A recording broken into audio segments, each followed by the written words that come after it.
Overture, curtain lights. Do you remember that? I do. Do you remember that? What was that? I- Looney Tunes. Ooh. We could be Bugs and Daffy. We Weren't could they be. the two that danced at the beginning? They did. And who did the ending? Ebony, Ebony, Ebony. That's all, folks.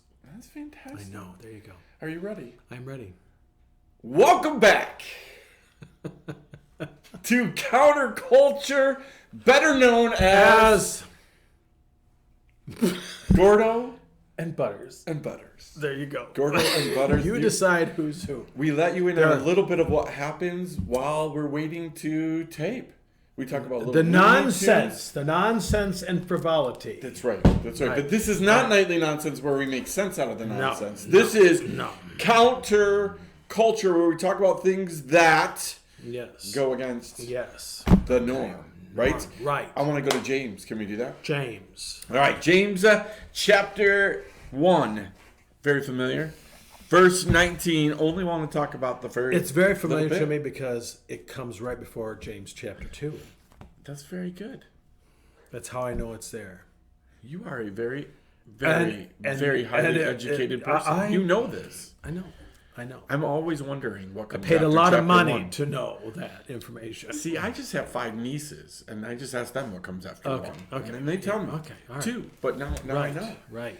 All right. You want to read verse 19 for me? My dear brothers, take note of this. Everyone should be quick to listen, slow to speak, and slow to become angry. Wow. Let me speed that up. Let's turn that for those of you that Finding know. Nemo. For those of you who know what a record player is, let me put it up to the right speed. Okay. My dear brothers, take note of this. Everyone should be quick to listen, slow to speak, and slow to become angry. All right. So that right there is Yeah. enough. We could Yeah. close counterculture and just Right. say that, right? Right, right. But that's not what we're in the business. No. We're in the business of talking Right. and applying things. Sure. Right? So it seems to me like if we wanted to really find one of the foundational things about becoming counterculture, it would be right here. Okay. Right? The fact that we need to be different than the rest of the world, Mm-hmm. right? And it starts right off by saying slow to speak. We're in a culture where that is definitely not the norm. The norm is quick to speak. I see something, I experience something, I want something, I know something, and I need everybody to know it, right? I see a situation and immediately I speak about it, right? We're so good at it that it goes on Facebook like that, right? We take a picture, we take a video, we speak quickly, right? Before anybody knows the truth about what really might have happened, it's on Facebook, right? And people are drawing their conclusions and they're talking, right? The comments are just coming out. We don't even know what's going on. So if we were to tackle this and say, how do we become people who are slow to speak? And again, you and I have the dubious pleasure of leading people in this. We are leaders in our churches. We're supposed to be showing people how to do this. So how do we do this? How do we become slow to speak? By being quick to listen. What do you mean? Like what I was just doing while you were talking. Ooh. Because I'm processing what you're saying, but I Yeah. am thinking what is my response to that? I was fighting the temptation, in all honesty, to jump in and say, many times, and I have done this myself, I have friends who do this, they are not listening to listen, they are listening to respond, and they are already forming in their minds what they're going to say. I did not see your question coming. But when you asked the question, the first thing that I saw when I looked at that was first we're told to be quick to listen, Yep. then slow to speak. Yeah. Because, and as a friend of mine taught me a long time ago, the 9-second pause. Ooh. I think there's this thing that we feel like we have to answer immediately. But maybe what we need to do is we need to say, think for a minute, but then it's okay to say, you know what, let me think about that. Well, I love what you said, right? Again, we don't always listen to hear what somebody is saying. We listen to respond. Yep. Right, and halfway through a sentence, we decide how we're going to respond. Right, whether again the second part of this is be slow to anger, right? But we decide if somebody is saying something, we're reacting in real time to what they're saying. But imagine how different the world would be if we let people finish their sentences. Are you done? Yeah, Okay. it was fantastic. Yeah, no, I agree. But we also, the other thing I think we do is we assume we know what someone thinks because of either a position. Well, you're a pastor, you must think this way. You're from the Midwest, you must be a conservative. Oh, you're from the New York City. How many times have you and we tell people we're from New York, and we have to qualify it. No, we're not from New York City. We're from the pretty part of the state, Western New York. Yep. You know, and I find myself now, I just correct it right off the bat. Not New York City, New York State. Sorry, I remember. And then I do it this way. We're right there. You know, here's New York City down here. We don't, you know. I remember going to Michigan and telling them, you know what, it took me as long to get to you as it would for me to get to New York City. Yes. Yeah. Right? So like that's how far away I am from New York City. Very far removed. And even farther up into Plattsburgh. But we're like 7-8 hours from Plattsburgh. It's crazy. New York is a big state.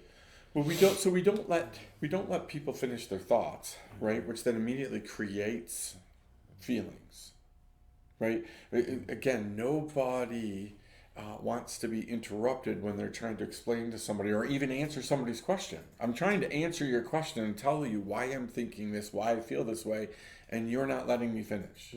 You're not letting me even tell you, which means now I'm going to add more feelings onto the feelings that I just had, right? So again, we were talking to some people last night and basically said that sometimes, you know, the right answer is just shutting up. I love what you said. Sometimes it's just I'm not going to answer this at this moment. There's a wonderful phrase that I was taught when I was kind of going through a healing journey.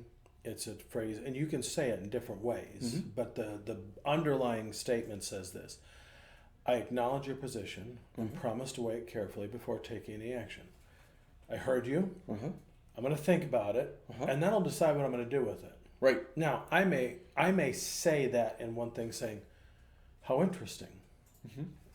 I heard you. You give me something to think about. Yeah. I didn't agree that I'm going to do anything about it. Right. I think sometimes the other thing that I picked up on is you just kind of did it. You said right. Okay, so someone's saying something, and I've done it with you. You're explaining something. Okay, that doesn't mean I agree with you. Okay does not mean I agree with you. Okay means I'm tracking with you. I'm tracking with you. Yes, you know. I understand what you're. I'm picking up what you're laying down. There you go. I don't agree with it necessarily, but I'm picking up what you're laying down. Well, don't you think that right? I love what you just said because that seems to be the focus, right? When we're in conversation, if it's a little bit tense in nature, right? Because we might not agree. All I want you to do is understand and get to a point where you agree with me. Right? Too many times it's, I want you to agree that my way is the right way, or I want you to agree that my thought process is right, or I want you to agree. And is it okay to understand somebody and say, but I don't agree with you? Is it okay? And the truth is, in most Christian circles, that's not. Right. It's not okay for two people to have totally different points of view. Right? There's this constant battle within conversation of I have to win you over. I have to win you over. Well, because I think many people, not all people, but many people have a false belief running through their mind. I can't be wrong. Yeah. And I remember reading a quote, and I don't remember who said it, so I've used it enough times I can say it's mine. I reserve the right to change my mind. To be wrong and to change my mind. I also reserve the right to keep my opinion what it is. Even, I'm not responsible for your triggers, number one. I'm not responsible if you're offended, okay? I'm not going to try and intentionally offend you. Right. But just because my opinion offends you, you have to deal with that, not me. Now, if I intentionally offend you, then that's something I need to look at. But if I'm not intentionally offending you, trying to offend you, but I'm expressing my opinion and it is offensive to you, then you have to deal with that, not me, because I'm not going to change my opinion to not offend you unless that, and let me know this, unless it is a truly offensive opinion, but you may not get to decide that. Isn't it funny, because that really is our whole motive, right? Our whole motive when we're talking to people is, I want you to change your mind. I want you to do what I want you to do. I want you to get where I want you to get. And it's just, how can I get there? Yeah, and you and I are in that business. I mean, when we're preaching, ultimately, yes, it isn't us, but we're hopefully, thus saith the Lord. God is in the business. Max Lucado or Lucado, however you want to say it, whatever makes your socks roll up and down. One of his best the books I enjoyed reading was, Jesus loves you just the way you are, but he refuses to let you stay that way. He wants you to be just like Jesus. That was the name of the book. Yep. And that is ultimately what he wants to do. Does that mean God doesn't like us? No. Does it mean God doesn't love us? No. It means he loves us enough and he likes us enough to say, you know what, I want you to be a better person. Yeah, but I mean that was the whole essence. People who ran into Jesus were forced with change. Yes. Right? They either left frustrated and upset because they knew they had to change and didn't want to change. Right? Or they left changed. Yeah. Right? Now again, some of them left changed and never gave God the glory for leaving change. But they left changed when they ran into Jesus, right? We shouldn't want people to come into our church service and leave the same. Yeah. But that's the same thing in conversation, right? If we were doing this more with people, we wouldn't be the same when we're done a conversation, because we'd get understanding. At the very least, we'd get understanding. We'd learn something. We'd be better hearers. We'd be better listeners. We'd be better. We shouldn't enter conversations and leave exactly the same. One of the things God's been teaching me, and someone had put a quote on Facebook. It was attributed to Toby Mac, so I'm assuming it is, since it has this little logo-y thing at the bottom. The gist of it was, I'm paraphrasing here, you can love someone, you can want what's best for them, you can even not like what they're doing, and move on with your life. Yep. And I'm learning that as people come in and out of my life, that I can still love them. I may not like what they do, and that's okay that I don't like that. And I can still be very concerned about them, but I got to move on with my life. Especially if they've moved on. Jesus did that with the rich young ruler, the rich young man. Is he said, here's the deal, and he said, well, I don't want that. That's too hard. And one of my favorite parts of that verse. He looked at him and loved him, and he let him go. He didn't chase after him. He just let him take his journey. That's a hard thing. It is a hard thing. But you and I both know we haven't gotten to this place without making a few mistakes ourselves. Now, the thing is, we're at a place now we want to help other people not make the mistakes we did. Yep. But sometimes you got to let them make their mistakes. Well, again, that's part of the MO, right? Is that we listen to a conversation. It starts and we know where it's going to go, and we're like, oh no, I don't want to go. I don't want you to go here. So let's get you out of it. The minute that we think somebody is down or frustrated or disappointed or discouraged or angry, our immediate thing is we want to fix it. Yeah. Right. I want to get you out of there. So what am I going to do? How am I going to do it? What can I say that will change this moment? And maybe we're not supposed to. Maybe they're supposed to feel what they're feeling. Well, and maybe we're supposed to listen so that we can empathize and actually feel what they're feeling, so we actually know what we might say.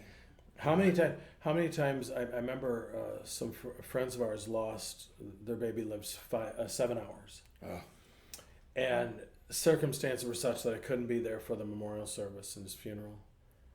And I remember being able to talk to this young friend of mine. And I said, people are going to say well-meaning things. Yep. But they're going to really be stupid things. Like God needed another angel. Yeah. Okay? We know that's bad theology, number one, but that doesn't help. Nope. How about, here's one, I am so sorry. How about just saying, I am so sorry. I don't know what to Isn't do that in this enough? moment. I don't know what to say to you if there's anything to do, but I am so sorry. It's funny because I think of that with the story of Mary and Martha when Lazarus dies, right? And they meet Jesus, and each of them have a conversation with Jesus. And in that moment, he didn't say anything. It just says Jesus wept. He knew what he was going to do. Yep. He knew that he was bringing Lazarus. He knew all of this pain was going to turn into joy, right? He knew all of it, and he still wept for their reaction, for what they were going through, right? Yeah. So again, sometimes as Christians, we use that, like, oh, God works all things out. God's going to make this beautiful. God's going to do this. We know it's all going to work out, but where are the moments where we just simply weep with somebody? Like, I'm feeling your pain right now. Paul Young talked about that when he was about to lose his house, lose everything. And he goes, and I had friends, but it was at the courthouse. I remember him telling the story. He was at the courthouse and his house was about to be auctioned off. He goes, I had a couple friends of his, 3 or 4 friends of him sitting there. He goes, a couple of them could have given me the money and paid my house off. He goes, but that's not what I needed. I just needed some friends to be there with me and for me. Just hold my hand. Just hold me. Can you just be here? Yeah.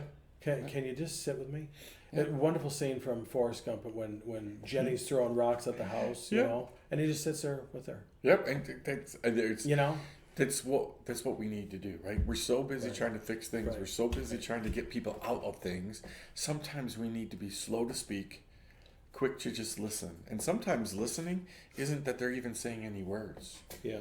We just know that I need to hear your heart right now. And so, you know, my wife and I, we have learned, and it took us a while to get there, but to learn, you know, we use the phrase, I need you to be B.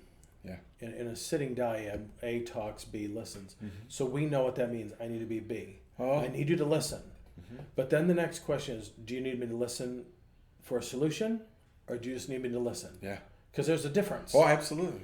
If she's asking for a solution, I'm thinking, okay, I got to process this a little differently because I got to keep the whole story straight. If you want me to just listen, I can sit here and let you talk, and it's not going to register like it was. I'm just hearing you. And maybe I'm just hearing you, and sometimes that is such a gift. And we have both said to each other, "Thank you for just listening. I don't need a solution. Yeah.